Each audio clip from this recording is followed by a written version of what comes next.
morning, the scale of disaster was becoming clear. By all accounts, it is a ghost town. From the air, El Rodeo, Guatemala seems haunting, a mass grave of ash and rock. But residents tell us they've never seen anything so powerful.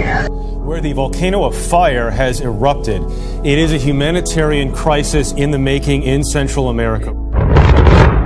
Orange, superheated gas and rocks shot into the sky and poured down the mountain, reportedly wiping out entire villages.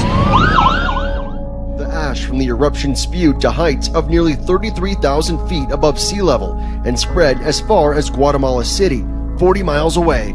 Here, you truly get a sense of the overwhelming magnitude of this disaster. Rock, ash, and mud as far as the eye can see.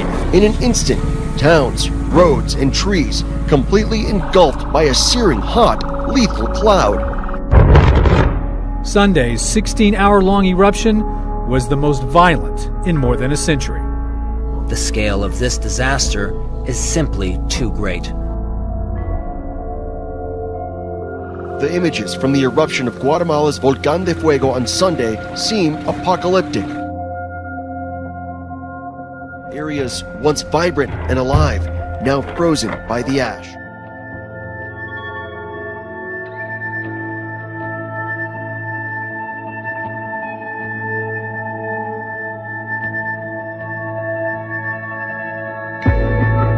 Dramatic aerial video shows rivers of lava spewing from the volcano.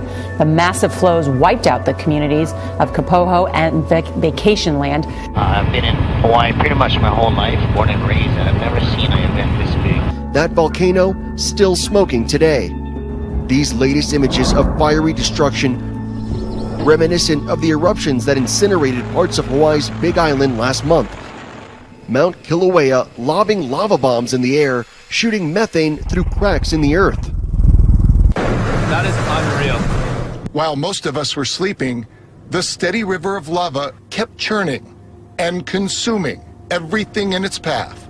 A flow so large and so powerful that one geologist said lava from Fissure 8 did more damage in one night than Kilauea's Pu'u'o vent did in the last 35 years. Hundreds of homes have been destroyed by the unstoppable flow of molten rock. The lava pouring into the sea sends up huge clouds of steam mixed with toxic gases. The latest community to be ravaged is Kapoho. Also struggling with disbelief, Dodie Jordan and her husband abruptly forced from their homes. These two pictures were taken just 2 days apart. Wow. It is the power of nature, personified by the goddess Pele, the spirit of volcanoes in native Hawaiian belief, that now has the upper hand. I don't know what Madame Pele's ideas are, but she changed a really pretty place. Torrential rain sent water rushing into Ellicott City yesterday for the second time in less than 2 years. A powerful force destroying everything in its path. The flash flood came in with a roar Sunday, turning Main Street in Ellicott City, Maryland into a raging river. The fast-moving water quickly swept away cars and carried debris down the usually busy Main Street. Now, a wedding in Ellicott City, Maryland almost didn't happen Sunday when the bride and groom and all of their guests were forced to evacuate the venue due to the raging floodwater. They say this is a once every 1,000-year flood, and we had 2 of them in 2 years. Ellicott City is still reeling from a catastrophic 2016 flood. I don't think I'm, without exaggeration, saying that this is worse than July 30th of 2016. Now, less than 2 years later, the scene here is eerily similar to July of 2016.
This northwestern region of France has seen record rains, 60 millimeters in 24 hours. For residents of this town, it's the second downpour in just a week.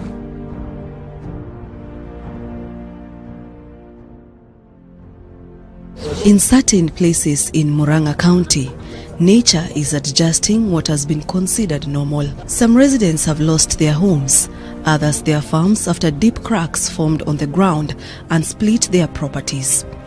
This farm, for instance, was at the same level before the depression formed. Geologists warn the status quo will worsen as heavy rains continue to pound the area.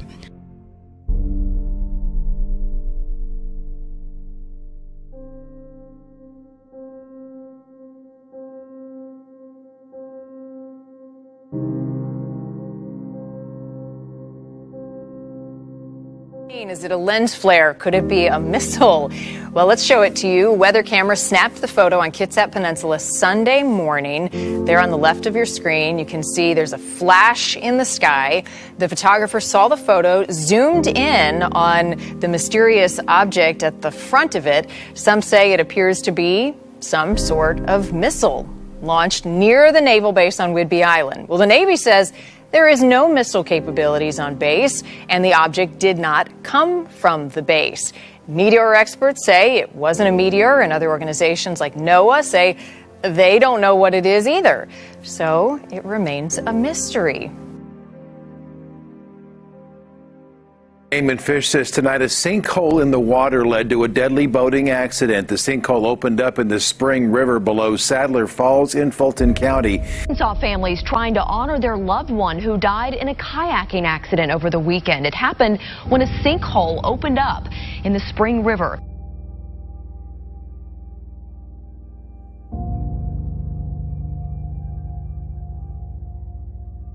He had made the trip down the Spring River several times before, but this time something never there before brought 64-year-old Donnie Wright's life to a tragic end. A sinkhole had opened up and it turned into a whirlpool. A whirlpool with enough force to flip his kayak and drag him under. He loved helping people, and he was great at it. This was what God sent him here to do, and he fulfilled his mission, and God plucked him up and he took him home.